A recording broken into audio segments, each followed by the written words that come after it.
വരാപ്പുഴ അതിരൂപതയ്ക്ക് കീഴിലുള്ള Kalamassery saint Paul's ദേവാലയത്തിലെ മാതാവിന്റെ രൂപക്കൂട് അജ്ഞാതൻ തകർത്തു.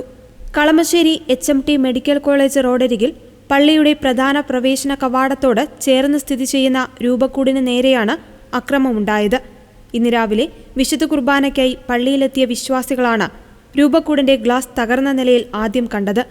രൂപക്കൂടിന്റെ ചില്ലുകൾ പൂർണ്ണമായും തകർക്കപ്പെട്ട നിലയിലാണ്. രൂപക്കൂടിനുള്ളിൽ വലിയ കല്ലുകൾ കിടക്കുന്നതായും ഗ്ലാസ് കഷ്ണങ്ങൾ ചിതറിക്കിടക്കുന്നതായും കണ്ടെത്തിയിട്ടുണ്ട്. വിവരമറിഞ്ഞ് കളമശ്ശേരി പോലീസ് സ്ഥലത്തെത്തി പ്രാഥമിക പരിശോധനകൾ നടത്തി. പ്രദേശത്തെ CCTV ദൃശ്യങ്ങൾ ശേഖരിച്ചു വരികയാണ്. മദ്യപിച്ചെത്തിയ സാമൂഹിക വിരുദ്ധരാകാം ഈ കൃത്യത്തിന് പിന്നിലെന്നാണ് പോലീസിന്റെ പ്രാഥമിക നിഗമനം.